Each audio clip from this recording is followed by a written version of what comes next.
여러분 안녕하십니까? 저는 울산대학교의 옥철령 교수입니다. 어, 이 디지털 인문학에 저를 초청해 주셔서 대단히 감사합니다. 뭐 제가 오늘 춘천까지 온 것은 겸사겸사해서 여행 겸 이렇게 왔고요.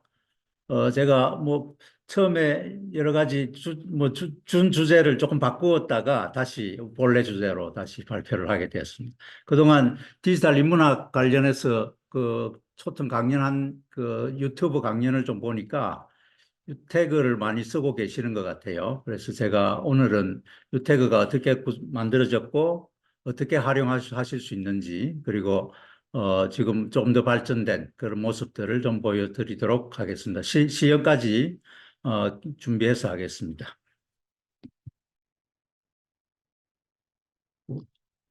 그렇죠? 자, 요런 내용으로 한 말씀을 드리겠습니다. 자, 다 아시겠지만 자연언어 처리의 고전적인 자연언어 처리는 언어라는 건 우리 사람들이 어떤 생각, 아이디어를 이제 남에게 전달하는 수단이고요.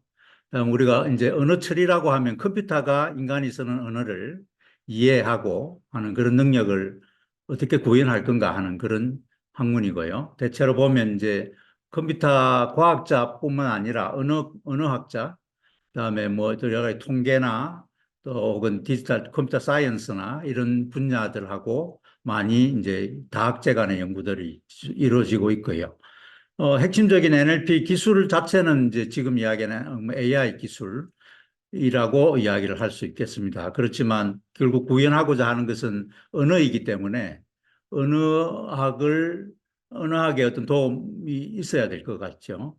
그리고 이제 저희들은 이제 모국어를 한국어로 하기 때문에 한국어는 이제 기본적으로 어려서부터 배운 그런 언어 지식 이런 정도로 충분히 할 수 있지만 다른 언어권으로 넘어간다든지 그렇게 한다 그러면 조금 더 어떤 전문적인 지식들이 필요한 그런 부분이라고 생각됩니다. 그래서 전통적으로는 우리 언어 처리를 이제 인간처럼 못하기 때문에 대체적으로 이런 절차를 거쳐왔죠. 그래서 음소라든지 어문이라든지 그다음에 형태소, 그다음에 문법, 그다음에 의미 이런 단계로 분석을 했고요. 근데 이런 과정을 거쳤던 게 이전에 개발된 그런 상황에서의 컴퓨터의 능력이나 이런 문제들 때문에 이런 단계별로 이렇게 개발을 해가 왔던 것 같습니다. 그리고 각 단계에 맞게 필요로 하는 여러 가지 이제 자원이라든지 그런 것들이 이제 옆에 페이지에 이렇게 같이 그려져 있습니다. 그래서 이런 앞에 이런 각각의 단계들을 구현하는 기술로 우리가 이제 언어 처리 타스크라고 이렇게 보면 이제 주로 어문은 이제 우리가 음성이나 이쪽에서 다루기 때문에 언어 처리를 하는 저희들 텍스트를 위주로 하는 쪽에서는 잘 다루지를 않고요.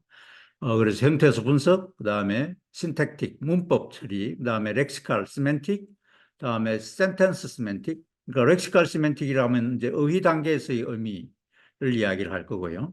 센텐스 시멘틱은 하나의 센텐스가 가지는 의미를 어떻게 전달할 건가, 밝힐 건가, 그런 이야기일 거고요.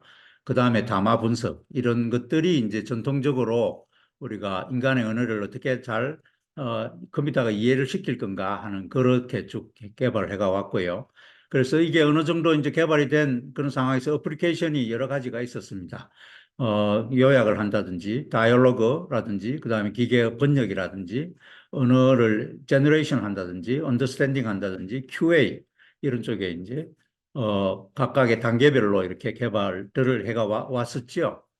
근데 이제 이게 어느 순간에 좀 무너지긴 했는데요. 어쨌든 간에 이 언어 처리의 이런 발전 단계들을 우리가 살펴보면 대체로 이제 한 90년대까지는 심볼릭한 언어 처리를 했습니다. 심볼릭하다는 그 의미는 어떤 의미냐, 우리가 이제 어떤 단어의 의미를 어떻게 표현할 건가라든가, 다음에 언어를 분석하는데 어떤 규칙이 있을 건가라든가, 그램마 이런 것들이죠. 그 다음에 이제 의미와 관련해서 이제 다들 아시는 워드넷 같은 거 이런 것들이 이제 개발이 되었고요. 또 그 시절에 이제 보면 이 데이터 자원의 크기, 코퍼스라고 할 정도도 보면 굉장히 적습니다. 그리고 인간이 만든 사전 이런 것들이 중심이 되어서 이제 개발이 되었고요. 그러다가 이제 웹 활성화되고 인터넷을 통해서 이제 다양한 이제 문서가 수집이 되고 뭐 그러면서 이제 한 2010년까지 초반까지는 이제 우리가 통계적인 언어 처리를 했습니다. 이제 규칙 기반의 언어 처리를 하다 보니까 인간이 쓰는 언어가 굉장히 그 변이가 많이 발생되고 그러다 보니까 하나의 규칙으로 설명이 잘 안 되는 부분들도 있고요.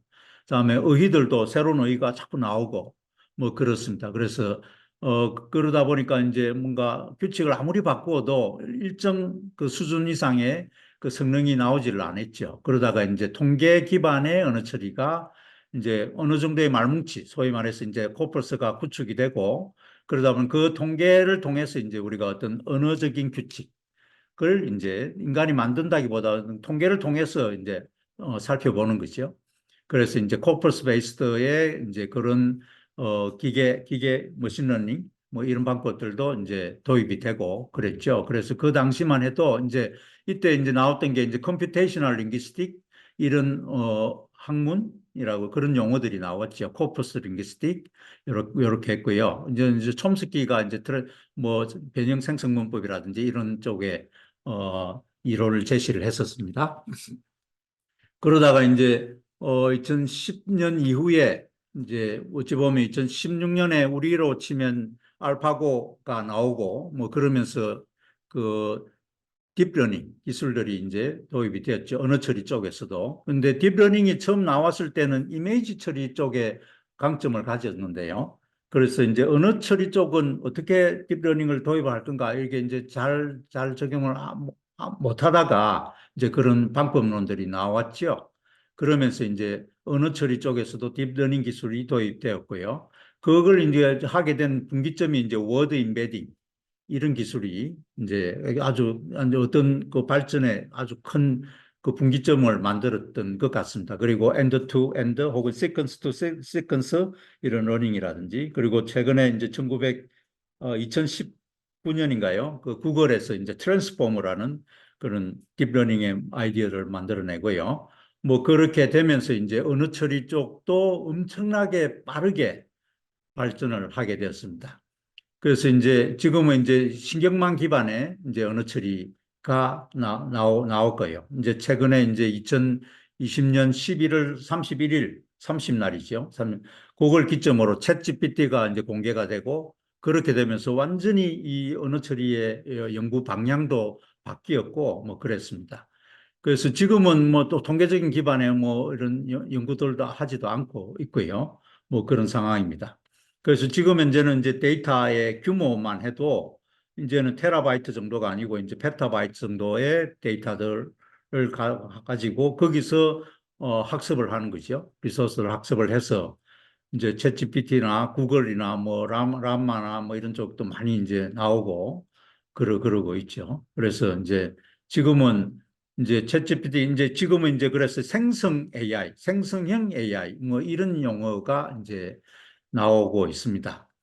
근데 이제 저는 이제 제가 작년 8월에 퇴직을 했는데요. 제가 제 입장에서 보면 이제 저는 이 시대 스타티스티컬한 통계적인 언어 처리 이쪽에 이제 연구들을 기반이 그랬고 쭉 연구를 해가 왔고요. 저희 연구실에서 어, 한국의 형태소 분석기라든지 의미 분석기라든지 뭐 이런 것들을 개발을 해가 왔습니다. 그래서 지금 이제 그거를 지금 현재 이 시점에서 야, 이게 언어 처리를 형태 분석 이런 걸 연구하는 게 의미가 있는가? 그 처음에 저한테 이 디지털 인문학에 대한 초청 강연 제의가 왔을 때 굉장히 야, 이런 주제로 이야기를 하는 게 맞는가 하는 그런 조금 우려를 처음에 했었습니다. 이제 한번 보겠습니다. 그래서 이제 제가 날짜까지도 2020년 11월 29일 그 이전의 언어 처리의 성능이라고 할까요? 뭐 했던 것들을 보면 지금 여기 제가 테두리를 파랗게 칠한 게 있고 빨갛게 칠한 게 있는데요. 파랗게 칠한 것들은 뭐 상당히 뭐 2000년 초반, 2010년, 뭐 2020년 그때만 해도 상당히 이제 거의 모든 문제가 해결되어 가고 있는 그런 상황이었죠. 뭐 예를 들어 우리가 정확률 이야기를 하면 95% 이상의 정확률을 보인다든지 뭐 그렇게 했고요. 근데 이제 요 빨갛게 칠해진 요런 부분들은 그때만 해도 2020년 그 초반만 해도 뭐 아직 한참 더 연구를 해야 되고 성능이 그렇게 안 나왔죠. 우리 국내에는 이제 엑소브레인이라는 프로젝트가 10년간 2013년부터 진행이 되었고요. 그래서 거기에 이제 QA 시스템 이런 것들을 이제 한국을 대상으로 어느 정도 좋은 성능을 만들어내고는 했었지만 그래도 역시 연구를 해야 할 거리가 많았고요.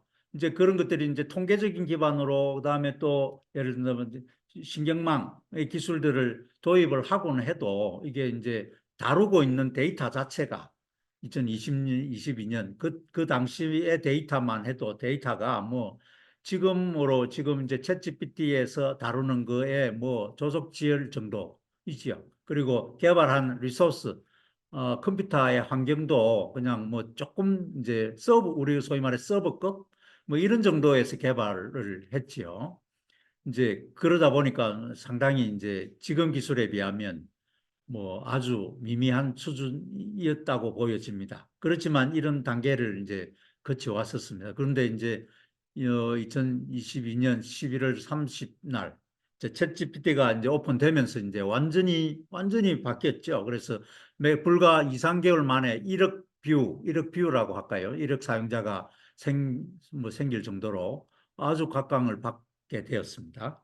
그래서 이제 지금 이제 뭐 저희들 언어 처리 쪽에 제가 이제 다른 선생님들이 그 연구들을 어떻게 하고 있는가. 그때 이제 그때만 해도 이런 주제로 하는 그 연구실이 있었고요. 이런 각 개별적인 주제로 연구들을 해가 왔었죠. 그죠? 해가 오고 그랬는데 지금은 이제 이런 연구들을 안 하는 것 같아요. 할 환경이 아닌 것 같습니다. 기껏 해봐야 실험실 수준에서 그냥 뭐 조금 해봐야 뭔가 어디가 논문을 낼 정도도 안 되는 상황이기 때문에 지금은 이제 각 연구실이 특히 언어 처리를 하는 연구실들이 어떤 연구들을 진행을 하고 있는지 제가 이제 퇴직을 했지만 상당히 이제 다들 고민을 하고 있지 않을까 이런 생각을 하고 있습니다. 그렇다고 대학원에 박사 학위를 받는 이런 친구들이 서비스만 가지고 학위를 받기가 좀 어려울 거 아닙니까? 그죠? 뭐 예를 들어 석사 학위 정도라면 모르겠지만 뭐 하여튼 그런 상황입니다. 그래서 뭐 다들 아시겠지만 이 지금 현재 그 이제 뭐 생성 AI 혹은 생성형 AI라고 이제 키워드 자체도 그렇습니다. 본래 이제 우리가 아까 제가 말씀드린 트랜스포머라는 기술이 나올 때는 생성 쪽이 있었고 분석 쪽이 있었죠. 언더스탠딩과 제너레이션 두 파트가 따로따로 있었습니다. 그래서 구글은 버트라는 놈은 언더스탠딩 쪽에 했고요. 그 다음에 이제 오픈 AI가 이제 제너레이션 쪽으로 이렇게 했죠. 그러다가 이제 뭐 오픈 AI가 훨씬 더 많은 데이터를 더 빨리 챗 GPT가 이렇게 그렇게 기여를 했다고 보여집니다. 그 이후에 이제 나온 언어들이 LLM이라는 용어들이 나왔죠. Large Language Model. 랭귀지 모델이라는 그 언어는 그 단어는 진적부터 썼지만 이제 대규모 말뭉치가 아주 그 대규모고 그걸 학습을 하는데도 뭐 이제 서버가 뭐 수천 대의 서버 GPU를 써서도 한 달 이상 학습을 하는 그런 환경의 데이터가 그렇게 엄청나게 규모가 커졌죠. 그리고 그 규모의 그 데이터들도 이제 지금 이 뭐 챗GPT가 나올 때만 해도 텍스트만 다루었는데 지금은 이제 여기 보시는 것처럼 멀티모달입니다. 텍스트와 이미지와 같이 이제 학습을 시키는 거죠. 음성도 같이 학습을 시키고요. 그러는 상황입니다. 그러다 보니까 이제 생성형 AI를 이용한 여러 가지 이제 서비스가 이제 글쓰기, 요약, 음악을 만들어낸다든 작곡도 하고요. 이미지도 만들어내고 심지어 이제 영화도 만들어내고 뭐 프로그램도 이제 만들어내는 그런 정도의 수준까지 왔습니다. 그런 기술적인 부분들은 지난번에 신효필 선생님이 강연한 게 있더라고요. 그걸 좀 참조를 하시면 될 것 같습니다. 그래서 지금 이제 이 생성형 AI가 나오기 전에 우리 AI를 연구하는 사람들이 이제 소위 말해서 이제 그 강 AI 이런 이야기를 하면서 AI가 해결해야 할 숙제가 두 가지가 있다라고 그랬습니다. 그 첫 번째가 심볼 그라운드 프로그램이라는 게 있습니다. 그 뭐 들어서 아시겠지만 이 얼룩말을 한 번도 보지 못했고요. 우리 아기가 얼룩말을 실체를 한 번도 보지를 못했어요. 그런데 이제 어머니나 혹은 학교에서 설명을 듣습니다. 얼룩말은 말하고 비슷하게 생겼고 몸에 이렇게 줄 같은 게 있어. 뭐 그런 정도의 설명을 하고 어느 날 이제 얼룩말을 봤죠. 근데 그게 얼룩말인지는 뭐 처음 보는 건데, 어머나 저게 얼룩말이네? 라고 이제 인간은 이제 그걸 심볼과 이제 제가 알고 있는 얼룩말이라는 그 단어와 미닝 이걸 같이 이제 그라운딩이 바인딩이 되는 것이요.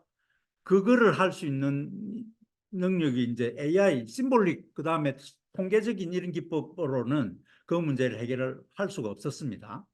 우리가 이제 얼룩말이라는 그 단어가 갖고 있는 그 지식을 어떻게 전달할 건가? 그러니까 말처럼 생겼고 뭐 이런 거는 있지만 또 이미지하고는 또 다른 거잖아요. 그죠?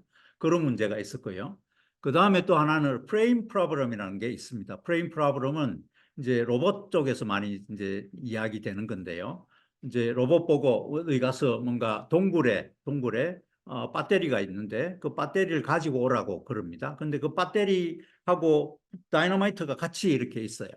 근데 인간 같으면 다이너마이트 곧 터지니까 뭐 어떻게 바, 배터리 위에 다이너마이트가 있는 그런 상황이고 그러면 다이너마이트를 내려놓고 배터리를 가지고 오는 그런 미션들을 그냥 뭐 어떻게 특별히 설명을 안 해줘도 우리는 직관적으로 알잖아요. 그죠?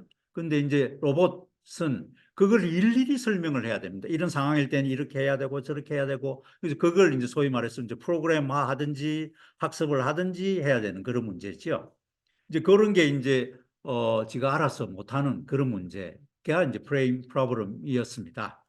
근데 이제 그런데 이 문제가 아직 뭐 100% 완전히 해결된 건 아니지만 생성 AI가 되면서 상당히 해결을 되었다고 저는 보여집니다. 요 옆에 제가 그림을 하나 갖다 놨는데요. 2022년도에 달이라고 여러분들 그림을 만들어주는 뭐 그런 사이트가 있습니다. 그죠? 거기에 요런 키워드 프롬프트를 주고 그림을 그려보라고 했습니다. 우주에서 고양이와 농구를 하는 그림을 그려봐라. 이거는 사람이 그린 게 아니고요. 컴퓨터가 그린 겁니다. 달이가. 그러면 농구라는 개념, 뭔가 그걸 한 번도 설명을 해보지는 않았을 텐데, 농구를 하기 위한 농구대가 있어야 될 거고, 농구공이 어떤 게 있어야 될 거고, 그다음에 우주라는 이런 거를 어떻게 표현을 할 건가, 이미지화 하는 거고, 뭐 이런 거죠. 그리고 요즘은 이제 뭔가 수인, 뭐 예를 들어 얼굴은 뭐 어떻게 생겼고, 몸은 어떻게 생긴 그런 거 그려보라. 그러면 막 그림을 그린단 말이에요. 아주 자연스럽게. 이제 이런 문제가 이제 심볼릭 그라운드의 문제가 이제 해결이 된 거죠. 어찌 보면. 이런 게 이제 멀티모달의 이런 모델로 이렇게 된 거고요.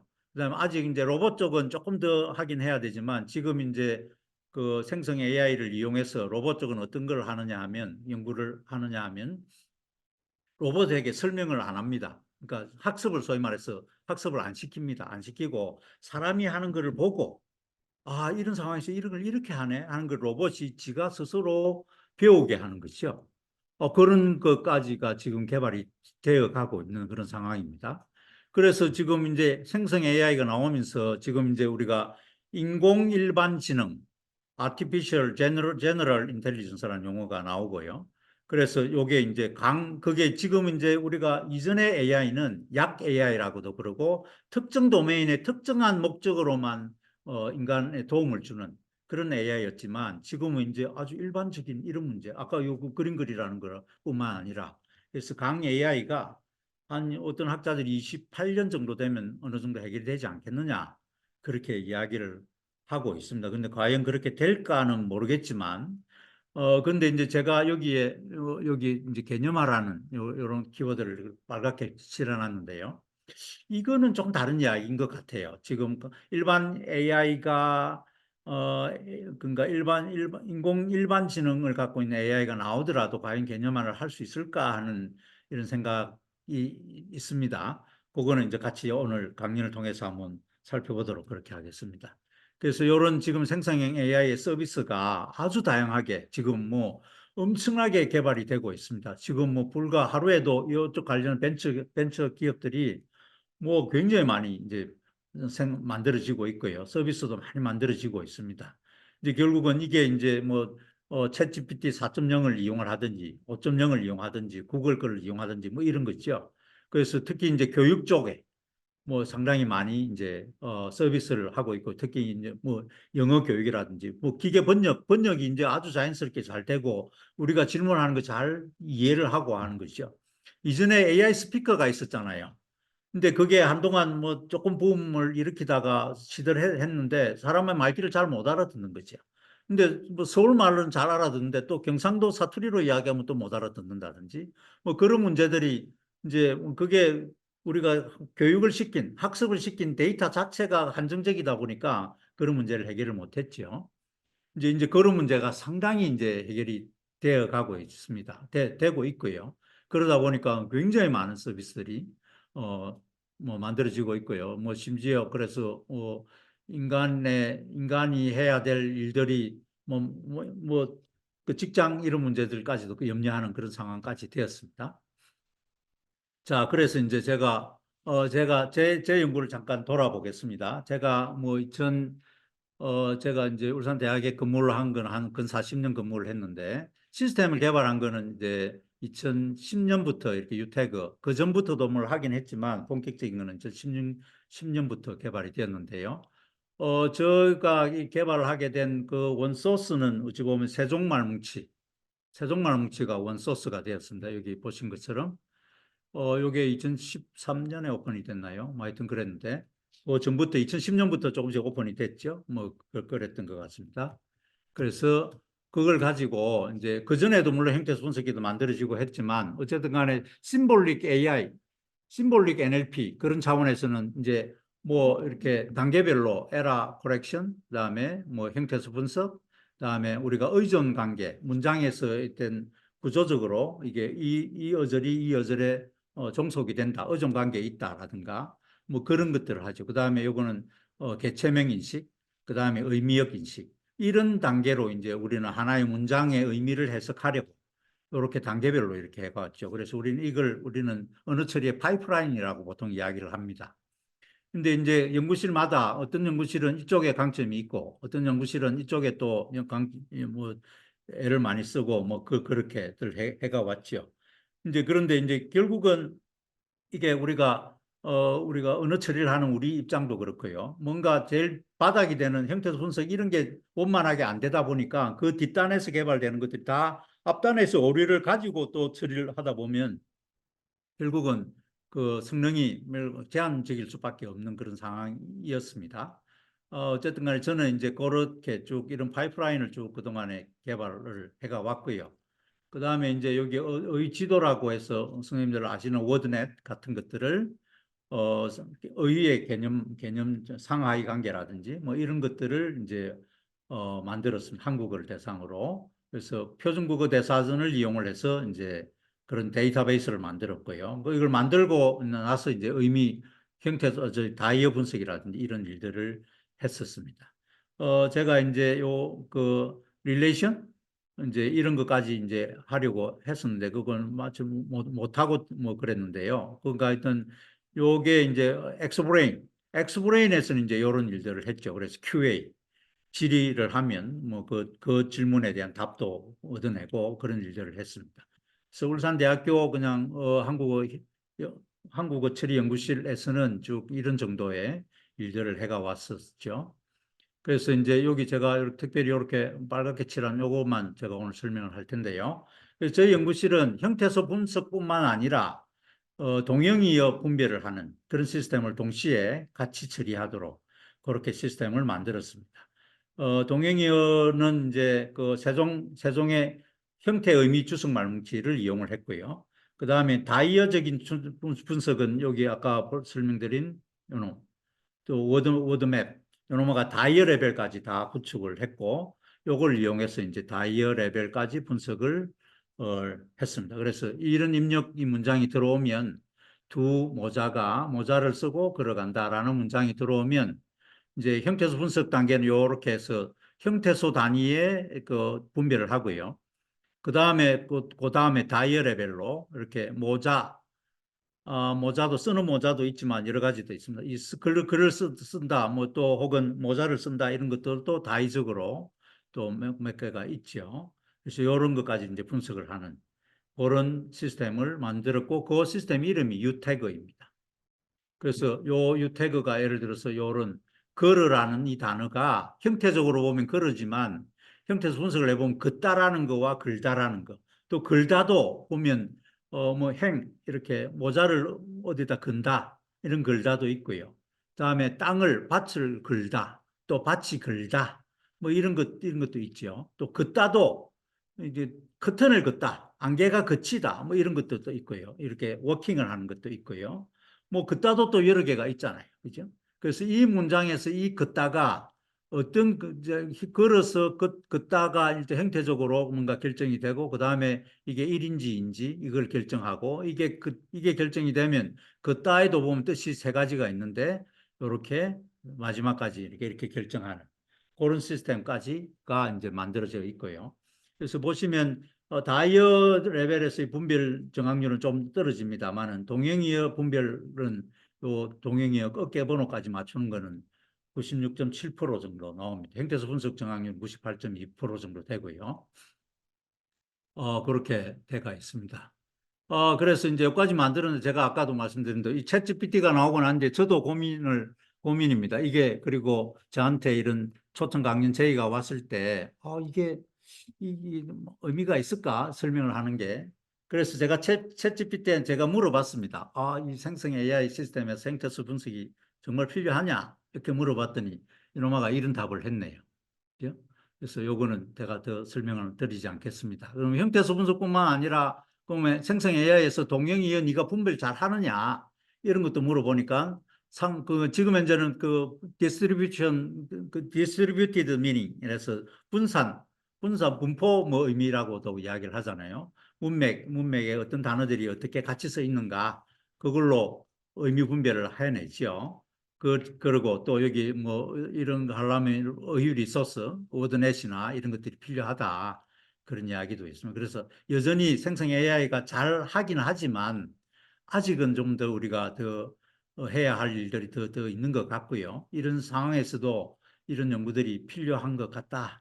이런 제가 이 챗GPT를 보고 그러면 가서 또 말씀을 좀 드리면 되겠다 이런 생각을 했죠.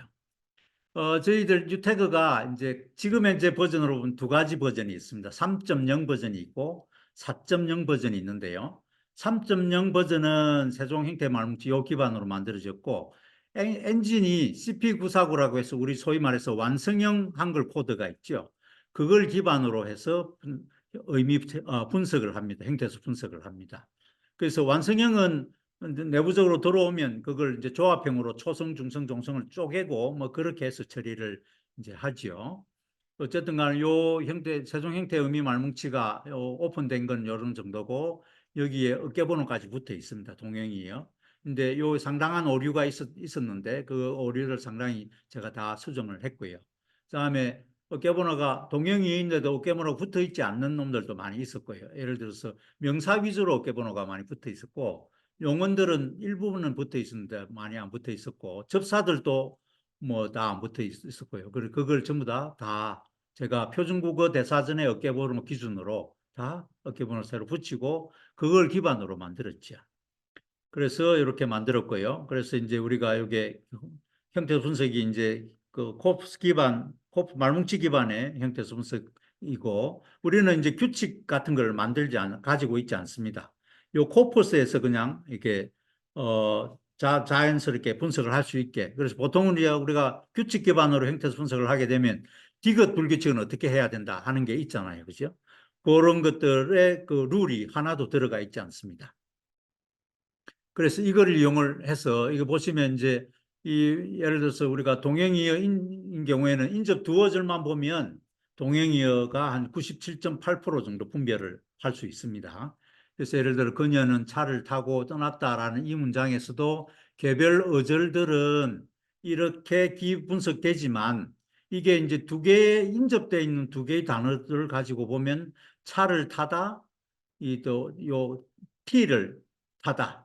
이렇게 나타나는 경우는 뭐 두 가지밖에 없어요. 그리고 또 대부분 말뭉치 기반으로 보면 차를 타는, 그러니까 riding the car, 이의 의미가 여기에 훨씬 더 많죠. 그 다음에 이렇게 뭐 이런 문장들이 다 있지는 않잖아요. 그죠? 그러면 이제 여기 요 앞에 어절에 요 차, 이 차와 이 차를 구분하기 위해서 뒤에 오는 어떤 단어가 오는가. 그거를 가지고 분별을 할 수 있고요. 그다음에 이 타다인 경우에도 앞에 음절의 마지막 요 조사가 어떤 조사냐 뭐 이런 거에 따라서 이게 이제 분별할 수 있습니다. 그죠? 그런 정보 정도만 이용을 해도 충분히 형태수 분석도 해결할 수 있고 의미 분별도 해결할 수 있고 그런 상황입니다. 그런데 이제 우리가 만든 모델은 이게 이런 게 모두가 있지 않기 때문에 어떤 거는 이렇게 마지막 앞에 어절의 마지막 형태소와 이렇게 연결되는 것도 정보가 있고 뭐 이렇죠. 그래서 이 단순한 빈도로만 가지고 이렇게 해결을 해갖고는 잘 못합니다. 근데 요런 과정에 이제 가중치를 어떻게 반영할 건가 하는 게 이제 우리 유태그 3.0이 핵심 기술이고 그것은 논문으로 저희들이 발표를 했었고요. 그래서 요거를 만들고 난 뒤에 이제 몇 가지 응용 프로그램이 만들어졌는데 여기 이제 뭐 인문학 쪽에서는 아직도 한자를 쓰시고 할 텐데 이렇게 한자라는 게 이게 동영이별로 다 다르거든요. 동영이가 같은 한자인데 동영이가 다른 게 있기는 있습니다. 인사 같은 거 몇 가지만 있는데 일반적으로 동영이만 분별이 되면 한자가 결정이 되지요. 그래서 여기 전통문화연구회라고 인문학을 하신 선생님들은 고전을 하시는 선생님들 아실 것 같은데 여기서 저희 시스템을 이용을 해서 이런 서비스를 지금도 하고 있고요. 그 다음에 이제 다이어 레벨로 이제 분별이 되면서 이제 이렇게 마침 이제 2016년도에 국립국어원이 한국어 기초사전을 공개를 했습니다.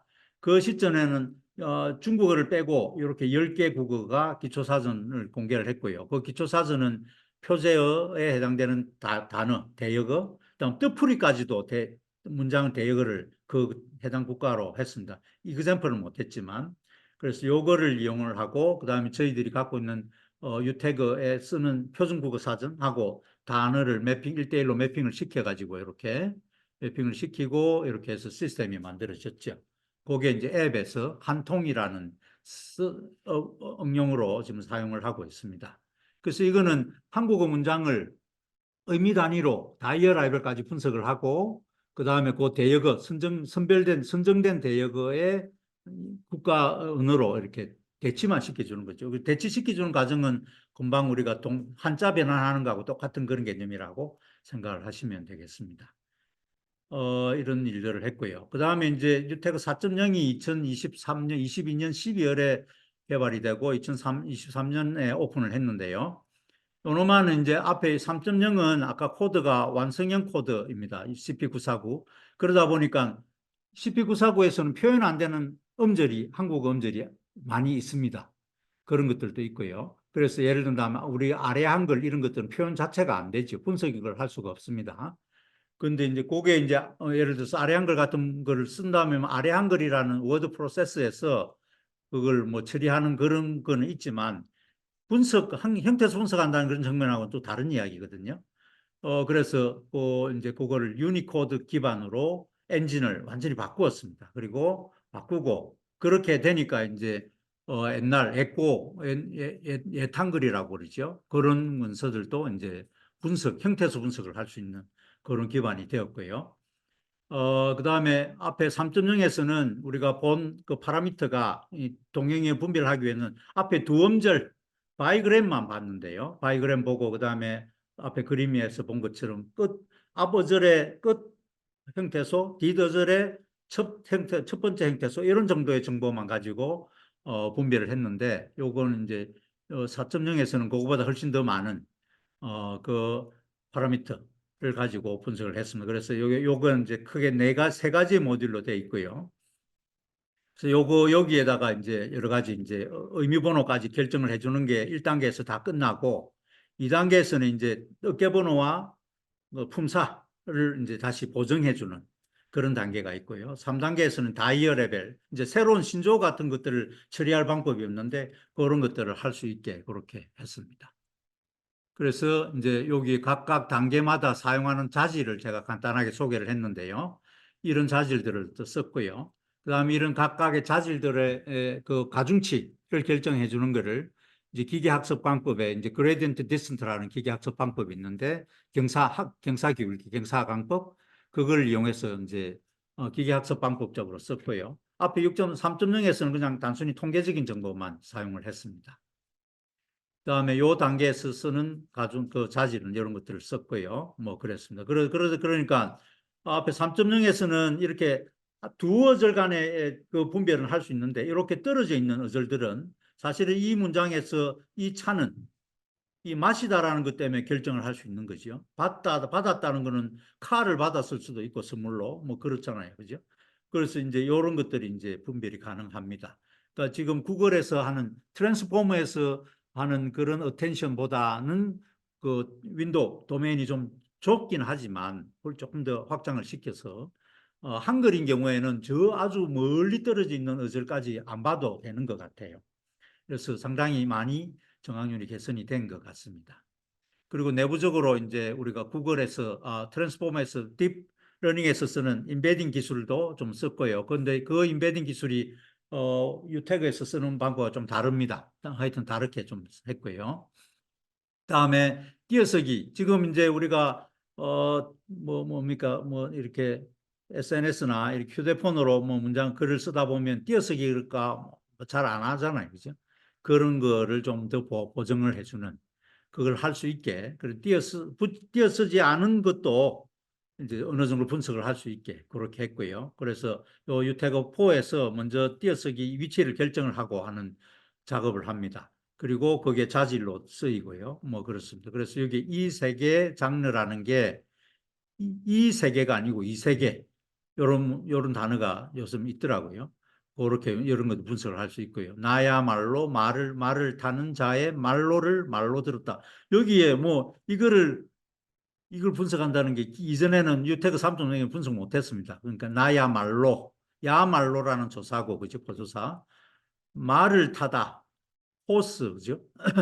그냥 이 말로고 이거는 말로 들었다. 이 말로도 여기 뭐 여러 개가 세 개나 나왔네 그죠? 이런 것들을 유태그 4.0에서 어느 정도 분석을 할 수 있습니다. 자, 그래서 이제 요 놈의 정확률이 요렇게 나오고 있고요. 대체로 요까지는 안 해도 한 요 정도만 해도 상당히 정확률이 많이 개선된 것 같아서 앞에서 아까 동영이어 유태그 3.0에서 96점 얼마였잖아요. 그죠? 잠깐 제가 기억이 안 나는데요. 한번 잠깐 보겠습니다. 96.7% 정도 되는데 요게 이제 2단계까지 하면 97.2% 정도까지 성능이 개선. 요거 1단계만 봐도 조금 더 많이 개선이 되죠. 근데 0.2%, 뭐 고작 0.2% 이렇게 이야기하지만 사실은 우리 언어 처리 입장에서 95%를 기준으로 거기서 1% 올리는 건 엄청난 노력을 들여야 됩니다. 0.1% 올렸다면 모델이 바뀌거나 뭐 그러지 않으면 안 됩니다. 요건 여기 사이트에 들어가서 보시면 데모가 가능합니다. 그 다음에 이제 유태가 아까 4.0이 되면서 아까 제가 이제 유니코드 베이스로 이게 만들어지면서 이제 훈민정음, 애탄글을 분석할 수 있는 그런 기반이 되었고요. 그래서 우리 세종 그 프로젝트의 결과물로 세종 역사말 뭉치가 만들어졌고 거기에 보시면 이런 정도의 데이터가 구축이 되어 있습니다. 근데 형태 분석되어 있는 거는 한 60만 정도의 어절이 분석이 되어 있고요. 저희들이 이제 60만 어절 요 형태 분석된 요거를 학습을 시켜가지고 이제 어절로 보면 굉장히 부족하지요. 부족하지만 학습을 시켜서 이제 훈민정음 댓글을 태깅을 할 수 있는 그런 기반까지 만들어 놨고 그 일을 지금 제가 계명대학교 팀들하고 같이 공동 작업을 하고 있습니다. 그쪽 선생님이 이제 주로 작업을 하시죠. 그래서 요게 뭐 요런 작업들을 거쳐서 일단 했고요. 나중에 제가 데모가 가능하면 데모를 또 해보겠습니다. 그래서 이렇게 보면 이제 이 유태그는 뭐 이게 이제 그거 같으면 그거 사전 이제 태깅된 게 이렇게 들어오면 다시 이걸 또 학습을 시키고 이렇게 해서 선순환 구조로 이렇게 되도록 되어 있습니다. 그러니까 엔진을 바꾸지는 않습니다. 엔진을 특별히 엔진에 특별한 오류가 있어서 뭐 그러지 않으면은 학습 사전만 계속 보완이 되면 학습 사전만 아까 이야기한 대로 이렇게 러닝을 시켜서 학습을 시키면 모델이 점점 더 성능이 좋아지죠. 그렇습니다. 그 다음에 이 사용자 말뭉치라는 기능이 이제 학습 말뭉치에 나타나지 않은 단어들이 많이 나타날 거 아닙니까? 그죠? 현대국어에서야 어느 정도 한 1억 정도면 웬만큼 커버가 되는데 보어인 경우에는 60만 어절 갖고는 택도 없는 것이요. 그렇지만 문서가 나올 때마다 뭐 처음 보는 단어들이 많이 있을 겁니다. 그리고 그때만 해도 맞춤법이라든지 글자를 쓰는 그런 표준안이 없었기 때문에 동일한 글을 동일한 한자에 해당되는 그 고어도 뭐 그때그때마다 다 다르게 적혀 있습니다. 그죠? 그런 사전도 없고 그러다 보니까 뭐 그런 것들을 이제 처리가 처음에는 안 되지만 그게 이제 사용자 말뭉치를 작업을 하면서 등록을 하면 반영이 되게 그렇게 돼가 있습니다. 그래서 요게 이제 계명대 장유한 선생님 제가 이제 후민정 요게 개발되고 난 뒤에 이 선생님한테 메일을 한번 드려가지고 한번 시도를 한번 해보시지요. 그렇게 말씀을 드렸습니다. 그래서 제가 이거를 책임 연구원을 하기는 어렵고요. 그래서 저도 이게 퇴직하는 그 전해였고요. 그래서 장유한 선생님한테 뭐 이런 시스템이 있습니다. 한번 활용을 하십시오. 해보십시오 했더니 몇 분하고 같이 해가 프로젝트를 제안을 했고 한국연구재단에 요게 이제 공동연구로 선정이 되어서 이렇게 3년간 작업을 하고 계십니다. 그래서 아마 최종 목표는 400만 어절. 그러니까 뭐 저 욕심은 앞에든 이게 한 1000만 요거 다 했으면 좋겠는데 아마 현실적으로 그게 어려울 것 같기도 하고요. 그래서 대부분의 아주 많은 자료들은 근세기 자료들이 많은 것 같아요. 그 아주 14세기, 15세기, 16세기 그런 정도의 자료는 많지는 않은 것 같긴 한데 뭐 그거를 아마 일정 부분 구축을 할 것 같고요. 거기에 구축이 되면 이제 웬만한 고어들을 다 처리할 수 있지 않을까 싶고요. 제가 이번에 이 강연 준비를 하면서 이전에 강연했던 선생님들 강연을 좀 이렇게 몇 건을 보니까 이미 개념사 연구하시는 선생님들 또 이런 작업들도 하시고 했는데 이 기구축돼 있는 형태 분석돼 있는 거기에 말뭉치가 있으면 저희들한테 주시면 저희들이 엔진을 바꾸는 게 아니라고 그랬잖아요. 이 학습 사전에 집어넣어 가지고 다시 학습시켜서 하면 지금 없는 것들도 다 처리할 수 있습니다. 그래서 그 결과물을 선생님한테 제가 다시 피드백 해드리면 앞으로 하는 연구들이 조금 더 시간적으로 더 빨라질 수 있거든요. 그래서 그런 협업을 좀 하실 수 있는 여건이 되면 참 좋겠다. 이런 생각입니다. 제가 이 발표 말미에 그런 그림을 하나 그려놨는데요. 저는 이 유태그를 만들면서도 뭐 처음에 시작이야 공학적으로 시작을 했지만 일부 만들어 놓고 난 뒤에는 경북대학교 지금은 이제 연세대학으로 가셨다고 그러는데 남기름 선생님이나 연세대학교 팀들하고 협업을 많이 했습니다. 그래서 우리 유태그가 이런 문제가 있다 써보니까 그래서 이런 기능들이 더 있었으면 좋겠다라든가 그런 요구가 있어서 시스템 계속 이제 더 업데이트를 시켰죠. 그렇게 되니까 정말로 쓸만한 게 만들어진 것 같아요. 그래서 이게 이제 서로 따로따로 뭐 저는 공학적으로만 보기 때문에 인문학이나 언어학에서 국어학에서 중요하게 보는 그 관점을 놓치는 것들이 많거든요. 근데 그런 것들을 같이 할 수만 있으면 참 좋겠다 이런 생각이 듭니다. 제가 이번에 또 준비를 하면서 어 2020년인가 22년인가 최정도 선생님이 발표를 하셨던데요. 그 말뭉치, 국립국어원의 말뭉치 소개하는 강연이 있었는데, 그때 그 선생님이 요거를 설명을 하시더라고요. 이거는 유태거가 2013년, 11년 그 무렵에 개발된 도구입니다. 근데 아직 이걸 쓰고 계신 것 같더라고요. 근데 요새는 이거 안 씁니다. 이거 요거는 지금 이전에 이 무렵에 만드는 엔진이 그 이후에도 엔진은 많이 성능이 개선이 되었고 특히 말뭉치의 오류가 상당히 많이 수정이 되어서 훨씬 더 정확하게 개선할 수 있고요. 그다음에 여기에는 이제 뭔가 이런 기능들, 부가적인 기능들을 사용자가 선택을 해서 이렇게 하면 분석 결과가 나오게 그렇게 조정을 할 수 있도록 그렇게 했고요. 한자도 급수별로 뭐 변환을 해라 말아라든가 입력하는 한자가 들어오면 한자를 한글로 바꾸어서 형태수 분석을 하게 한다든지 이런 옵션들이 있습니다. 어종관계도 출력을 할 건지 말 건지라든가 또 복합 명사인 경우에도 더 세부 분해를 할 건지 말 건지 이런 옵션들을 다양하게 가지고 있고요. 근데 이게 저만의 아이디어로는 이게 구현이 잘 안 되죠. 이제 뭐 그래서 국어학 쪽에서 요구가 있었고요. 또 한자 요구는 아까 말씀드린 한자로 하나로 한자로 그 프로젝트를 하면서 이런 요구가 있었고요. 뭐 그랬던 것 같습니다. 그래서 지금은 유태그 3.0에 기반이 되고 이 TCM의 약자는 이제 뭐 Term Collection Manager라는 약자를 우리가 썼는데요. 이걸 쓰고 있습니다. 그런데 여기서는 원시 말뭉치가 오류가 있어도 이걸 고칠 수가 없어요. 이걸 고치려면 바깥에 빠져나가서 문장을 고치고 난 뒤에 다시 또 이거 또 들어와서 작업을 하고 이래야 되는데 여기서는 그런 원시 문장이 명백한 오류가 있거나 이러면 여기서 바로 고칠 수 있습니다. 바로 고칠 수 있고 어절 단위로 처리를 할 수 있고요. 기능은 앞에 한 거하고 비슷하긴 한데 훨씬 더 다양하게 만들어져 있고요. 그래서 요거는 공동 작업을 하다 보면 뭔가 작업자가 이 질문이 있거나 메모를 해야 될 게 있으면 이런 데다가 메모를 남겨놓으면 그 메모 내용들을 나중에 공유할 수 있습니다. 그다음에 이런 게 있고요. 그다음에 어절별로 이렇게 분석되고 각각의 어절이 분석된 결과가 이렇게 많이 있는데 여기에 점수가 있고요. 이 점수는 우리가 아까 제가 이제 바이그램 2개로 점수화 시켰는데 그걸로 일단은 이제 제일 높은 점수를 결정을 하긴 하지만 사용자가 보고 이게 잘못되면 이걸 클릭을 하면 여기 바뀌고 그렇습니다. 아니면 또 요 분석 결과에 없는 것들이 있을 수 있죠. 그러면 여기서 추가적으로 새로운 형태소 분석한 결과를 집어넣으면 반영이 됩니다. 뭐 이런 식으로 굉장히 쓰기가 편하게 되어 있습니다. 그래서 요거를 앞으로 혹시 쓰실 일이 있으시면 태깅을 하실 일이 있으면 이거를 쓰시는 게 좋을 것 같고요. 그래서 여기에는 여러 가지 기능들이 있습니다.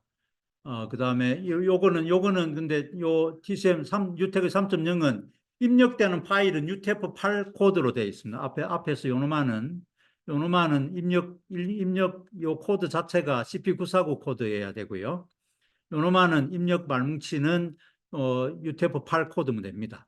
그렇게 해서 분석은 안에서 내부적으로 변환을 해서 하긴 하지만 그렇게 하고요. 요놈아는 이제 파일 전체를 사람 개입 없이 자동으로 다 태깅하게 할 수도 있고 어떤 폴더를 지정하면 쭉 이렇게 태깅하기도 하고요. 다음에 태깅된 결과물이 이렇게 한 줄에 이렇게 나오는 게 할 수도 있고 이거는 이제 저희들이 학습을 하다 보면 앞에 어절의 마지막 형태소나 뒷어절의 첫 번째 형태소 이런 거를 봐야 되기 때문에 저희들은 이렇게 학습 말뭉치를 쓰고 있습니다. 그런데 선생님들은 이런 스타일로 원하시더라고요. 그래서 요거는 선별할 수 있도록 저장을 할 때 이걸로 선택을 하면 이런 형태로 저장이 됩니다. 그래서 아까 여기 추가 이런 게 있는데 여기 메모 아까 여기 메모 했잖아요. 그죠? 메모 여기 내가 추가했다. 이렇게 메모를 요거네요. 요거 추가. 요런 메모가 들어간 게 여기에 이렇게 나오죠. 그러면 이게 뭐 어떻게 됐고. 그다음에 아까 사용자 말뭉치도 자, 지금 우리가 학습한 말뭉치에는 이런 단어들이 없지요. 뭐 그러면 이걸 이제 내가 새로 이 단어가 계속 반복적으로 자주 나오거나 이럴 수 있는데 아니면 형태 분석 그게 좀 오류가 있거나 그러면 이런 걸 등록을 해둘 수 있습니다. 등록을 해두면 등록하자마자 그 이후에 분석되는 거는 이걸 바로 반영을 합니다. 반영을 하고요. 그 다음에 태깅한 결과에 대해서 이렇게 검색 기능들도 있고요. 뭐 상당히 사용하기가 편하게 되어 있습니다.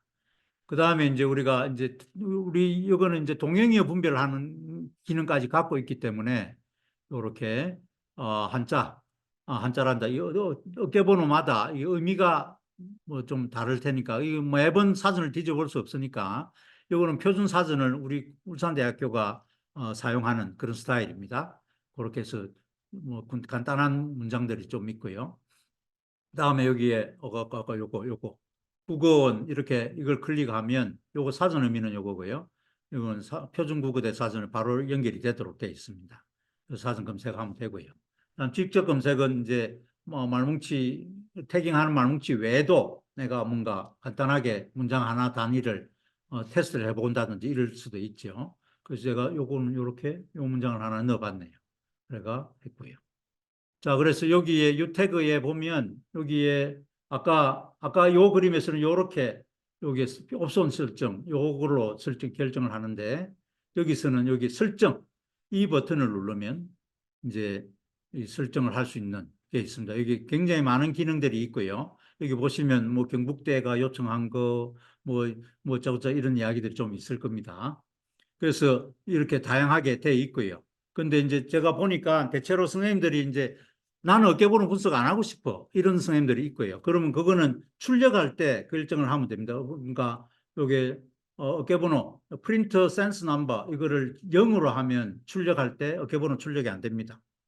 그 다음에 또 한자 서술형을 통합형으로 하느냐 사랑하다 같으면 사랑하 VV로 할 건지 사랑 플러스 하로 할 건지 그 분석 결과를 이렇게 조정할 수 있거든요. 요걸 설정을 그러니까 대체로 요것만 설정하면 되는 것. 그 다음에 이제 특별하게 국어학 쪽에서는 어근을 따로 뭔가 보고 싶은 게 있는 것 같아요. 가공하다, 가공할 뭐 무기 그 가공은 가공하다 그 XR 어근이죠, 그죠? 요 XR 태그를 요청하는 경우도 있고 그런 게 있었습니다. 그래서 이런 것들도 요 옵션에서 설정을 하면 다 이렇게 다 처리가 됩니다. 그래서 그렇게 쓰시면 편하게 쓰실 수 있을 거고 여기 이제 북한어 요게 있는데요. 요거는 제가 뭐 이걸 써서 무슨 북한어 문서도 분석하고 뭐 이런 것들이 한 적이 있었는데 요거는 오픈하는 공개 자료에는 이거는 없습니다. 요 북한어 사전이 포함이 안 돼 있습니다. 그래서 뺐고요. 자, 그 다음에 이제 훈민정음 코드가 있습니다. 이거 훈민정음은 지금 이제 요거 시연할 때 보여주면 좋겠는데, 요게 실제로 어떤 요게 아까 역사 말뭉치 속에 PAB 요 문서입니다. 요 문서가 이렇게 있고요. 이게 자랑하고 뭐 이런. 그 다음에 이제 제가 설명을 안 드렸는데, 여기 보시면 색깔이 빨간색이 있고 파란색이 있는데, 까만색이 있고, 빨간색은 한 번도 학습이 되지 않은 기분석된 어절이 아니라는 뜻이에요. 처음 나오는 어절. 이 유태그 입장에서 봤을 때. 그다음에 파란색은 여러 개 중에 기계가 결정한 거 아니고 사용자가 내가 보기엔 이게 틀렸어. 이렇게 담배를 이렇게 요게 해야 되는데 요렇게 분석이 됐다든지 혹은 내가 요거를 결정하면 요게 색깔이 파란색으로 바뀝니다. 그러면 기계가 결과를 낸 거냐 사람이 결정한 거냐 이거를 판단할 수 있게 그렇게 해놨습니다. 그래서 빨간색 이런 거는 이제 사용자가 좀 처음 나오는 단어니까 조금 신중하게 유심히 볼 수 있겠죠. 처음 나오지만 분석은 지 나름대로 할 수 있습니다. 그러니까 기분석되어 있는 그런 부분 어절들을 이용해서 분석을 하기 때문에 그래서 이런 형태로 고어들도 형태소 분석을 할 수 있고요. 형태소 분석이 어느 정도 고어 말뭉치가 분석이 되어 있으면 저는 고어 사전 만들기 쉬울 것 같아요. 뭐 쉽지는 않겠지만 그다음에 뭐 이렇게 현대 국어에 현대 사전하고 매핑시키는 것도 어렵지 않을 것 같고요. 뭐 상당히 이게 어느 정도 형태 분석된 말뭉치가 상당 부분 구축되어 있으면 국어사 연구하시는 선생님들한테는 큰 도움이 되지 않을까 그런 기대가 있습니다. 근데 이제 저는 사실은 잘 모르죠. 근데 뭐 앉아서 이걸 쉬어 이렇게 돼 있는데 이걸 어떻게 분석할 건가 하는 거는 저는 잘 모르지만 하여튼 선생님들이 이제 뭐 논의를 해서 어떻게 하겠죠. 저는 이제 툴하고 만들어 드리고 뭐 또 써보고 이게 이런 건 좀 이런 기능이 보완이 됐으면 좋겠다. 그런 요청이 들어오면 수정하고 그런 상태죠. 그래서 고인 경우는 특별히 이제 우리 이제 이렇게 날개셋 한글 입력기를 써야 될 것 같고요. 그 다음에 여기 고도 역시 사용자 말뭉치 이런 거 등록하면 되고요. 그 다음에 유태그 그래서 4.0은 3.0하고 다르게 워낙 엔진 자체가 유니코드 베이스로 돼 있고 아까 3.0에서 가지고 있던 여러 가지 기능들 이런 기능들 이런 것들은 지금 현재는 다 구현을 안 시켜놨습니다. 근데 다만 두 가지만 구현을 해놨는데요. 그래서 입력되는 한자를 한글로 변환해서 분석하게 하는 거. 그게 이제 실제 고어에는 한자로 돼 있는 것들이 많은 것 같아요. 그래서 그거를 그냥 한자체로 놔두면 또 일이니까 그걸 한글로 바꾸어서 이렇게 분석하게 하는 그런 기능하고, 그다음에 서술성명사 용언, 이걸 이렇게 할 건지 이렇게 할 건지 이런 거, 이런 정도만 결정하게 하는. 그다음에 어깨번호는 디폴트로 붙어 있습니다. 그런 정도의 기능만 있고요. 뭐 그렇습니다. 나머지는 아까 있는 이런 기능들은 다 구현을 하지는 않았습니다. 자, 그렇습니다. 그래서 아까 이제 뭐 개념화 요 이야기는 이제 워드넷과 관련된 이야기인데, 요 이야기는 넘어가겠습니다. 이 워드넷은 뭐 선생님들 관심이 없을 수도 있고요. 자, 워드넷은 이런 모양입니다. 우리가 이제 한국 그 영어의 워드넷은 의의 상하의 관계를 이렇게 계층적으로 구축을 하는 거죠. 근데 영어인 경우에는 명사, 동사, 형용사, 부사 뭐 이런 정도로 개별 품사별로 이렇게 돼 있고요. 근데 우리처럼 이제 하위 범주와 용언 입장에서 보면 목적어가 어떤 명사가 이런 것들은 그렇게 연결이 안 돼 있죠. 그래서 언어학 쪽에서 보면 그걸 하위 범주화라고도 하고 의미 제약이라고도 하고 그러는데, 그런 것들 관계를 저희들이 묶어놨습니다. 그래서 그거를 제가 이제 의지도라고 이름을 붙였고요. 이 워드맵이라는 그 단어는 상표로 등록을 해놨습니다. 그래서 뭐 이렇게 돼 있고요. 그래서 여태까지 제가 엑소브레인 과제 참여하면서 10년 동안 이렇게 구축을 해가 왔고요. 그다음에 지금은 이제 제가 퇴직을 했지만 연구재단의 중견과제를 하고 있는데, 지금 여기 전문 용어가 상당 부분 빠져 있습니다. 그래서 전문 용어를 의지도에 추가해 넣는 이런 작업을 지금 또 하고 있습니다. 그거를 하려고 하고 있고요. 다음에 이건 툴이고요. 그래서 이건 저희들 홈페이지 들어와서 보시면 다 설명이 잘 되어 있습니다. 그래서 이게 저희 홈페이지이고, 여기서 보시면 직접 웹에서 데모를 하실 수 있습니다. 직접 입력 문장 넣어 보시고, 이거 문장 단위로 입력을 요거가 하실 수 있고요. 그 다음에 여기는 이제 선생님들이 별도로 라이브러리가 필요하신 선생님들이 있는 것 같아요. 라이브러리에 이제 파이썬으로 연결해서 프로그램에서 처리할 수 있게 그렇게 해놨고요. 그래서 유태가 4.0까지 라이브러리까지 오픈을 해놨습니다. 근데 요놈은 이제 속도를 좀 제한을 시켜놨습니다. 이게 상업적으로 못 쓰게 그렇게 해놨고요. 이거는 뭐 특별한 그거 없이 다운받아가 쓰시면 됩니다. 그 다음에 요거 아까 말씀드린 TCM 툴도 다운을 받아가 쓰실 수 있도록 해놨습니다. 요거 이번에 작업하면서 요 유태가 4.0 요거까지 올려놨습니다. 필요하신 선생님들은 쓰시고요. 뭐, 이걸 이용해서 만약에 자료가 구축이 되면 혼자 킵하지 마시고 저희들한테 다시 피드백 해 주시면 다시 학습을 해서 다시 보내드릴 겁니다. 그 여기 보시면 학습 사전이라는 게 따로 제가 올려놨죠. 이거는 제가 요즘도 하루에 한 3시간 정도는 저녁에 그 울산 유코퍼스에 여러 가지 오류가 많이 있는데 그걸 계속 꾸준하게 고치고 있습니다. 그게 고쳐지면 이제 아까도 말씀드린 엔진 자체는 고칠 이유가 없거든요. 그래서 학습만 다시 고치면 되니까 요걸 이제 고친 학습 사전만 다시 업그레이드를 자꾸 시키고 있습니다. 거의 6개월 단위로 했는데 요즘 좀 게을러지가 안 했네. 해놓은 게 있는데 여기 올려놓지는 않았습니다. 만약에 이제 그거나 이런 것들은 별도로 또 학습을 해야 되기 때문에 그런 게 있으면 같이 쉐어를 하면 참 좋을 것 같아요. 자, 그래서 이제 뭐 제가 마무리를 하겠습니다. 그래서 이게 이제 제가 이걸 하면서 처음에는 융합 이런 주제로 이야기를 하려고 했다가 너무 큰 주제고 제가 함부로 이렇게 할 이야기가 아닌 것 같아서 그렇긴 했는데, 제가 여태까지 하면서 이제 경험으로 그렇습니다. 이게 저 혼자 엔지니어 공학적으로만 볼 것도 아니고요. 또 인문학은 인문학대로 공학의 도움 없이 있으면 훨씬 더 그 효율적으로 작업을 할 수 있는 환경이 만들어지는데, 그런 게 조금 서로 협력이 좀 되면 참 좋겠다 이런 생각입니다. 그래서 이제 제가 또 챗GPT에 물어봤습니다.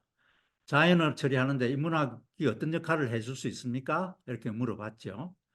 결국은 이제 우리 고전적인 이야기이죠. 그렇죠. 그 다음에 인문학에서 또, 그러니까 우리 언어 처리 쪽에서 인문학은 어떤 역할을 할 겁니까? 그 여러 가지 언어 이해나 이런 이론들 제공해주고 뭐 그런 일들을 하죠. 요즘 이제 챗GPT에서 인문학, 특히 국어학 쪽에서는 문해력, 이게 지금 하도인 것 같습니다.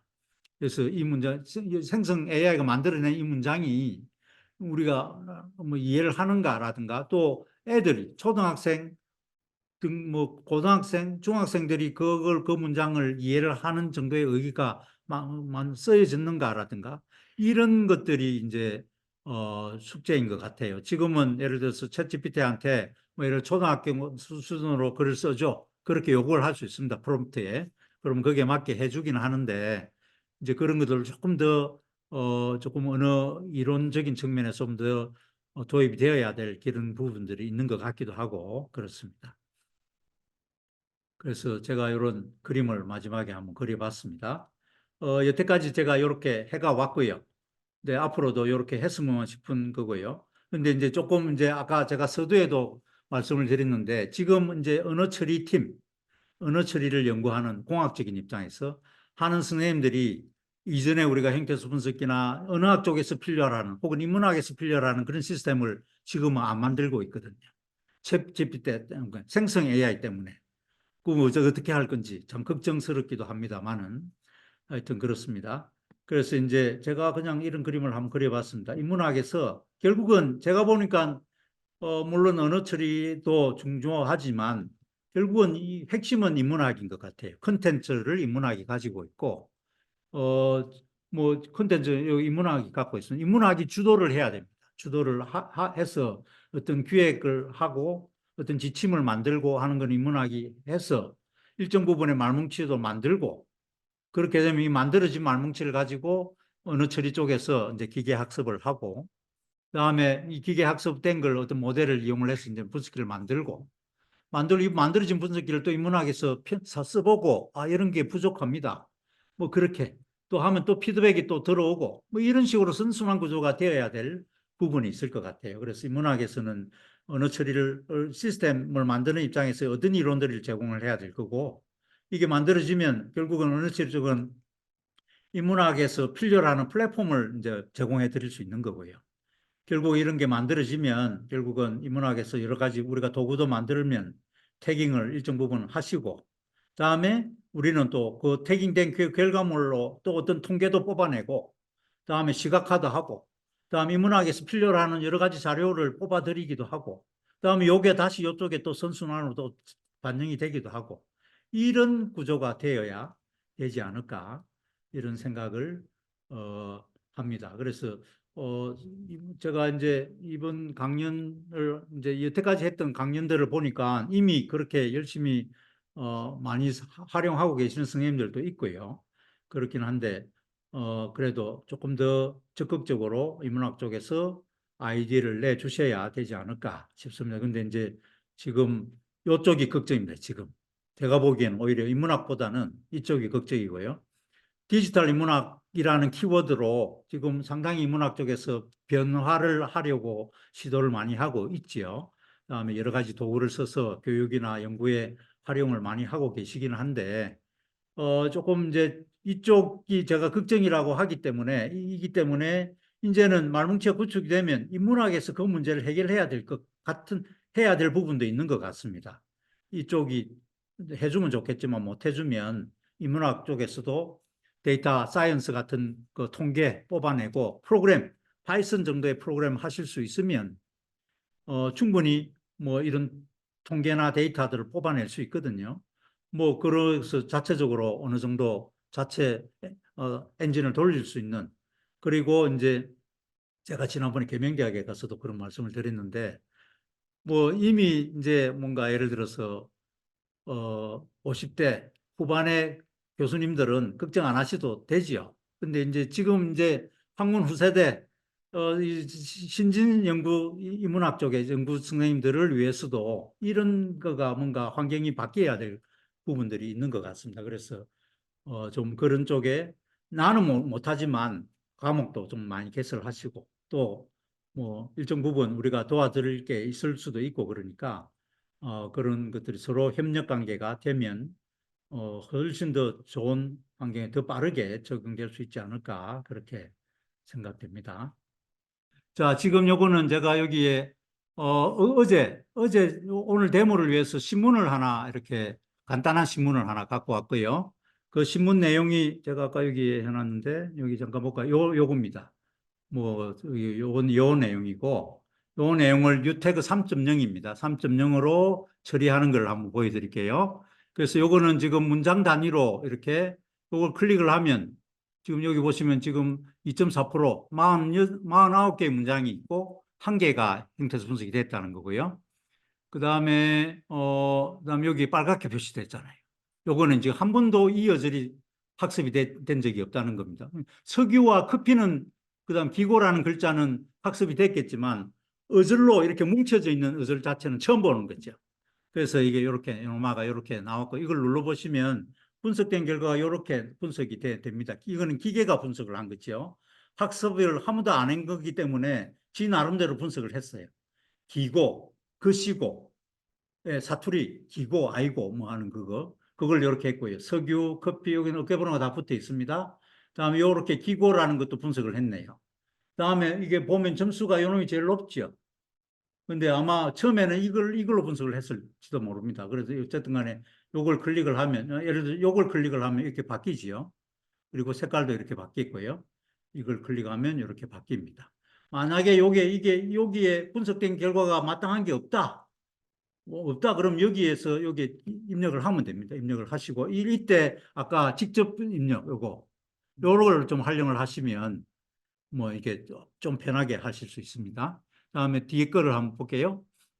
다음 부국도 이게 부국이라는 것도 처음이네요. 근데 여기 보시면 지라고 돼 있죠. 지. 요거는 개싱입니다. 개싱. 그 개싱이어서 한 번도 어절이 발견된 게 없어서 지 나름대로 유태그가 분석을 한 거고 F는 우리가 이제 앞에 어절에 마지막 형태소를 봤는지 뒷 어절에 첫 번째 형태소를 봤는지 그런 이야기입니다. 그 다음 요게 숫자 10개 이 있는 거는 분석 개수입니다. 등이 10개가 나왔죠. 그죠? 그 등도 이게 보면 어깨번호 붙어 있는 것도 있고 안 붙어 있는 것도 있는데 요게 이제 등소평의 등도 있고요. 어깨번호가 안 붙어 있는 거, 그다음 88이 붙어 있는 거는 그 문맥에 지금 현재 표준 사전에 있는 그 의미가 없는 거예요. 그런 걸 이렇게 나중을 위해서 붙여놨고요. 작업자가 뭐 잘 못했거나 이런 거는 작업자가 잘 못한 것 같아요. 그죠?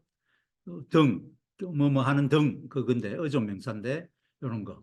그래서 보시면 점수가 이게 뭐 좀 다르죠. 부국을 이제 한번 봤지요. 부국도 이런 부국. 근데 이게, 작업자가 부국을 형태 분석을 안 해놓은 겁니다. 이게 사실은. 그러면 이게 부국이 있으면, 이게 부국의 뜻을 사전 의미 이걸 눌러보시면, 이게, 그러면 요게 부국의 의미가 나옵니다. 이렇게. 이거 뭔가 잘 안 되네요. 아니면 그냥 부국에게 치도 되고요. 요거는 지금 울산대학이 갖고 있는 사전입니다. 그래서 이 어깨번호가 이렇게 있구나. 근데 저희들이 사전을까지 오픈하기는 어렵고요. 이제 웹에서 쓸 수 있게 하면 되고, 아니면 국어사전 이거 하면 되고요. 근데 요 어깨번호가 국어사전은 계속 변화가 있는 상황이기 때문에 저희들 이 사전은 2002년 기준의 표준국어 대사전을 기반으로 된 겁니다. 그러니까 어깨번호가 좀 다를 수 있습니다. 자, 그렇게 보고요. 그 다음 요걸 클릭을 하시면 여기 보시면 이렇게 나오죠. 근데 로렌수라는 게 한 번도 나온 단어가 아니고요. 이거는 이제 무엇이죠? 이게 분석이 잘못됐죠. 그러면 이건 내가 이거 로렌수를 이제 등록을 하겠습니다. 이렇게 하고요. 로렌수 이렇게 어,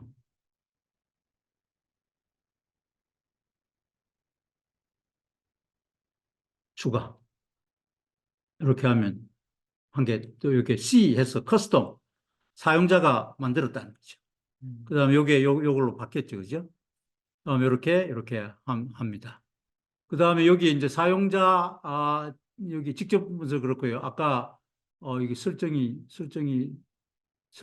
지금 선생님들 하실 수 있는데 요거 설정을 누르면 아까 보여준 번호마가 보여지는데요.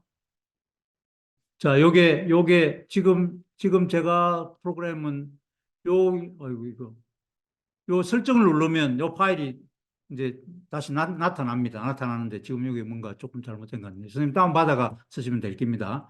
그래서 제가 아까 어떤 선생님들이 지난번에 보니까 어깨번호 분석은 잘 안 하시더라고요. 뭐 형태소 분석만 하니까. 그러니까 전화 어깨번호 분석을 하는데 한자 변환을 하기 위해서는 어깨번호가 반드시 분석이 돼야 됩니다. 근데 선생님들은 어깨번호 분석 안 하고 싶으면 여기에 저 아래 보시면 프린트 센스 요노마를 0으로 만들어 놓으시고 0으로 만들고 저장하고요. 저장하고 다시 TCM을 다시 실행을 시켜야 됩니다. 이동을 다시 해야 됩니다. 그러니까 여태까지 한 거는 세이브를 일단 하시고 다시 불러올 때 아까 태깅한 곳까지는 다 태깅이 되어 있기 때문에 거기서부터 불러옵니다. 그럼 그 이후에 분석할 때는 어깨번호가 안 나타납니다. 그렇게 하시면 되고요. 그다음에 서술성 명사인 경우에도 나는 사랑 예를 든다면 사랑 NNG 그다음 하 이렇게 분석하고 싶으면 요놈만 요놈입니다. 요놈을 1로 만들어 놓으시면 지금은 0으로 돼 있죠. 0으로 되면 우리는 통합형이라고 그렇게 이름을 붙였는데요. 사랑하 VV 이렇게 분석을 합니다. 이제 국어학 하는 선생님들은 통째로 동사로 분석하고 싶은 선생님들이 있더라고요. 그래서 그런 요구들이 이제 아까 말씀드린 경북대학에서 요청이 있어서 이렇게 또 뭐 기능이 추가되고 그랬습니다.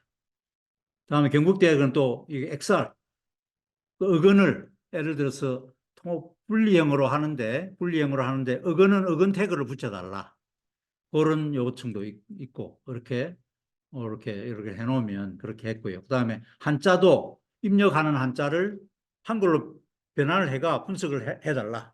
그런 요구들도 여기에 요 아래 보시면 한자를 처리를 해라. 그렇게 하면 한자를 처리를 한글로 바꾸었어. 그러니까 그걸 처리를 안 하면 한자는 그냥 한자 태그가 붙거든요. SH. 그렇게 뭐 해가 그래서 이제 훈민정음 같은 거는 그 지금 계명대학교 선생님들은 그 한자를 한글로 변환을 시켜서 그렇게 분석을 하고 싶어 하시더라고요. 그래서 유태그 4.0의 훈민정음 거기서는 그 기능이 들어가게 옵션을 따로 처리를 해놨습니다. 뭐 많이 쓰시는 건 이런 걸 많이 쓰시는 것 같아요. 그다음에 여기 또 한번 잠깐 볼까요? 그래서 그 예를 들었고요. 그 다음에 여기에 사용자 말뭉치라는 게 있죠. 사용자 말뭉치가, 이게 메모장. 지금 이거는 그 국민정음 보호를 하시는 선생님들이 해놓은 겁니다. 지금 이제 불러온 단어가 요거라서 그런데 다른, 요거 지금 이게 왜, 예를 들어서 아까 만약에 이 문서에서 로렌스라는 사람이 계속 반복적으로 나온다. 그러면 이게 말뭉치에다가 한번 등록을 해놓고 뒤에 분석을 하면 지금은 아까 로렌수 뭐 이렇게 분석을 했잖아요. 근데 한번 등록을 해놓으면 그 이후에 나오는 로렌수 NNP로 이렇게 분석을 합니다. 그러니까 사용자 말뭉치에 있는 것을 우선적으로 처리를 하는 기능이 돼가 있습니다. 그러니까 훨씬 수월하게 작업을 하실 수 있죠. 중러 이게 좀 오류가 있네요. 이 중은 중국의 중자인데 요게 없네요. 그럼 이거를 예를 든다면 이렇게 하고 중국의 중자는 오거든요. 제가 이런 정도 엮여보는 기억을 합니다. 그렇게 이렇게 하면 여기 됐죠. 그래서 여기 파란색으로 바뀐 거는 사용자가 결정했다. 그런 뜻입니다. 그다음에 까만 거는 기계가 결정을 했는데 오류가 있을 수는 있겠죠. 그렇지만 아까 96점 몇 프로의 오류는 그런 정도의 정확률이 있다. 그렇게 감안을 하시면 될 것 같습니다. 뭐 이렇게 해서 하고요. 다음에 저장할 때 요거 저장을 하실 때 어이구야. 저장을 하실 때 여기 보시면 세이브가 있고요. 세이브 에즈가 있는데 세이브 하면 지금 이 이름으로 세이브가 됩니다. 태그라는 이름이 자동으로 붙어요. 그렇고 다른 이름을 내가 쓰겠다. 그럼 세이브 에즈 해가 여기 다른 이름을 쓰시면 되고요. 그다음에 여기 파일 형식이 있습니다. 그죠? 파일 형식이 태그 있는 태그 2가 아까 어절별로 한 줄씩 이렇게 나타나는 형식입니다. 요거는 한 줄, 원 문장이 한 줄 있고 그 뒤에 그 밑에 형태에서 분석되어 있는 태깅되어 있는 문장이 쭉 나오는 그런 형식으로 저장이 됩니다. 그래서 선생님들이 요렇게 해서 엑셀 작업을 하고 뭐 이용해서 뭘 하시는 선생님들 같으면 요렇게 쓰시면 될 것 같아요. 이걸 쓰시면 되고요. 그 다음에 이게 이제 뭐 매번 내가 하기가 귀찮다. 근데 사실은 제가 처음에는 이 기능을 안 넣었어요. 왜냐하면 사람이 개입을 해서 태깅을 하게 했는데 안 그러면 정확한 게 안 만들어지거든요. 근데 요걸 누르면 지가 자동으로 나머지 거 쫙 다 분석해 버립니다. 그 다음에 요거 하면 특정한 폴더를 내가 지정을 해주고요. 그 다음에 요거는 이제 내가 컴퓨터 스레드를 몇 개를 할 거냐. 이게 많으면 더 빨리 합니다. 문서당 스레드 하나가 뿌르륵 하거든요. 근데 요거는 이제 컴퓨터 쪽에서 하는 이야기고요.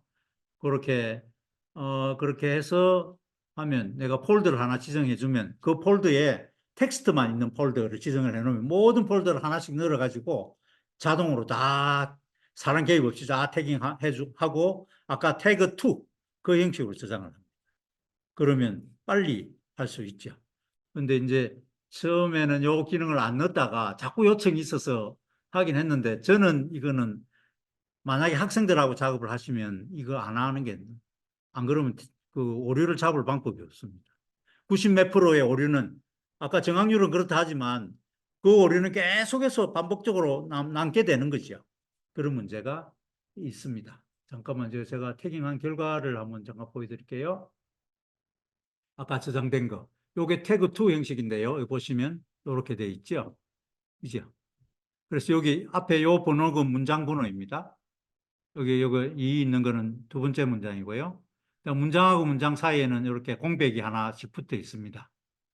문장 안에서의 어절 넘버입니다. 여기.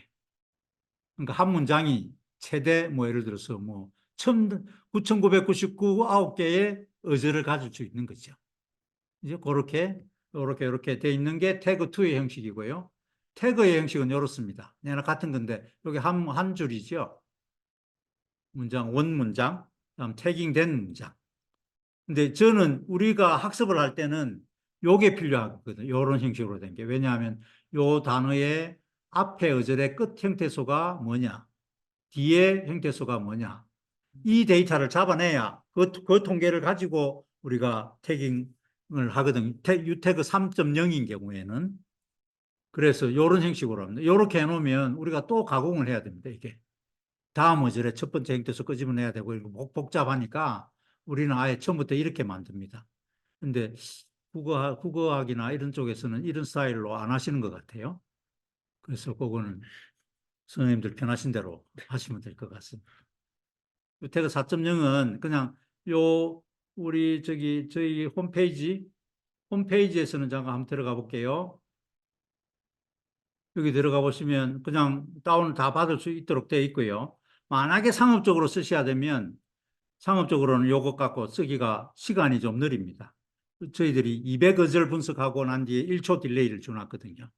그럼 상업적으로는 빠른 시간 내에 형태 분석을 해야 되는데, 그리고 또 어떤 선생님들은 제가 무료로, 대학하고 연구소는 무료로 기술 이전을 합니다. 그러니까 우리 산단하고 계약을 하면요. 근데 1년 라이선스를 드려요. 1년만 쓸 수 있게. 그런데 왜 1년만 쓰게 했냐 하면 새로 말뭉치가 고쳐지면 제가 또 고쳐진 걸로 다시 또 공개하고 그러니까 조금 귀찮지만 1년 단위로 계약을 하시면 됩니다. 이 지금 우리 한림대학교의 김윤석 교수 같은 경우에는 저번에 작년에 제가 얼마 전에 2년 단위로 계약을 했어요. 그 다음에 또 한림대학교 김윤경 선생님인가 그분 선생님도 뭐 언어 치료 이런 쪽에 뭐 한다고 얼마 전에 또 뭐 무료로 드릴 거예요. 근데 이게 이제 상업적으로 근데 내가 연구자인 경우에도 대량의 말뭉치를 빨리 처리하고 싶은 선생님들이 있을 수 있잖아요. 그런 선생님들한테는 그냥 속도 제한 없는 걸 드립니다. 근데 다만 1년 라이선스를 드린다는 이야기는 그거 갖고 바깥에 나가거나 연구용어로만 쓰시라는 거죠.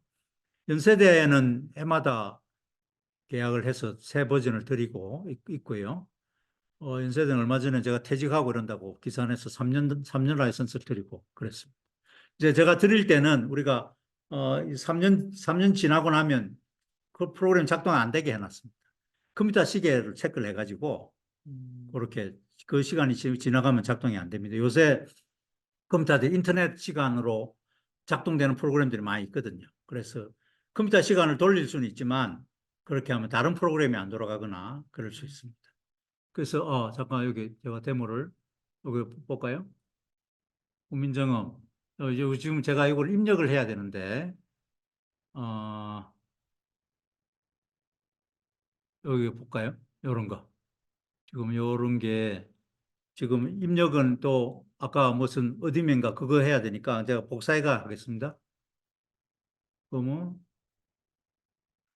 분석하면 하얏 이게 틀렸다 그죠? 하얏타 같은데 제 느낌에는. 근데 이게 어쨌거나 뭐 하얏이라는 보어가 분석된 적이 한 번도 없는 거죠. 그래서 사람 이거는 아마 분석된 게 있는 것 같고요. 사람에게 이건 또 틀렸네요. 그죠? 셔로 뭐 이렇게 됐네요.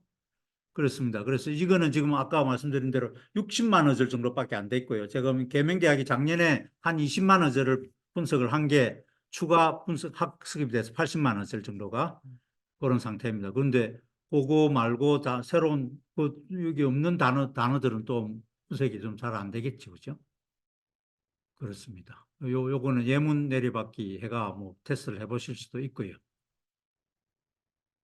그다음에 뭐 유태그 3.4.0 그냥 훈민정음 아니고 그냥 요거는 그냥 유니코드 베이스로 돼 있는 그리고 아까 기계 학습 해가지고 한 거, 가중치가 여러 가지 있는 거. 자, 요런 거 뭐 이게 잘 되는 걸 올려놓은 것 같지만 사실은 이거 어렵습니다. 그죠? 처음에 분석할 때 시간이 조금 걸립니다. 처음에는. 여기 김이 뭐 여러 가지 김이 있네요. 김씨, 먹는 김, 또 이렇게 수증기에 김, 뭐 김이 오른다 이런 거. 처음에는 좀 시간이 걸리는데 그 뒤에는 쭉 빨리 됩니다. 선생님 한번 넣어볼까요? 어떤 단어를 한번 문장을 넣어볼까요? 여기에 글을 한번 아무거나 넣어보겠습니다.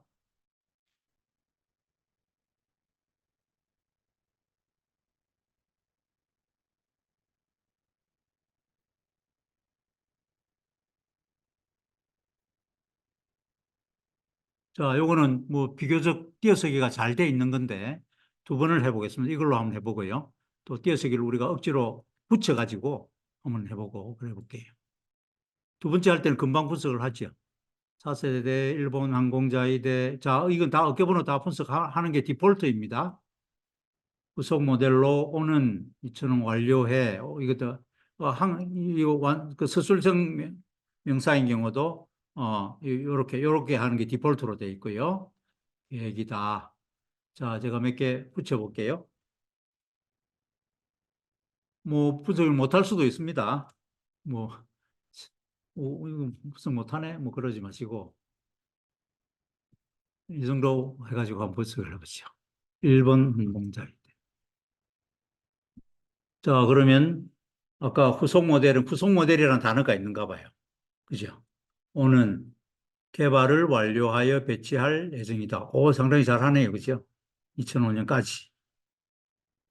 웬만큼 잘 하고 있습니다. 이거 뭐, 여기까지 한번 붙여볼까요? 이것도 분석을 하네. 그죠? 어, 극단적으로 한번 해볼까요? 그러면?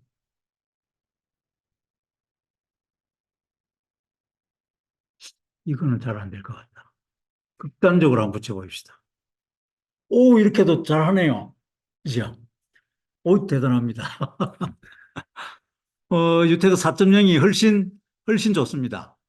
유태그 3.0에서는 이거 못합니다. 이거 하면, 이거 똑같은 문장을 넣어볼게요.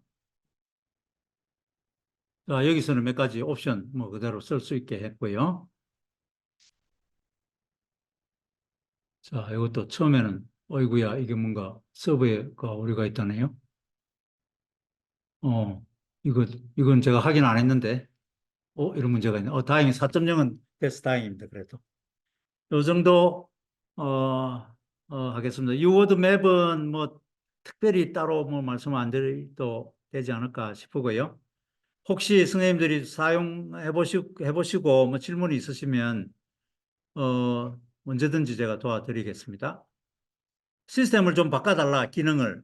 그거는 지금 이제 제가 퇴직을 했고, 제가, 재직하고 있을 때 박사과정에 있던 학생이 아직 남아있기는 한데, 얼마나 빠르게 지원을 해줄 수 있을지는 모르겠습니다. 근데 뭐, 전혀 안 되는 건 아니고요.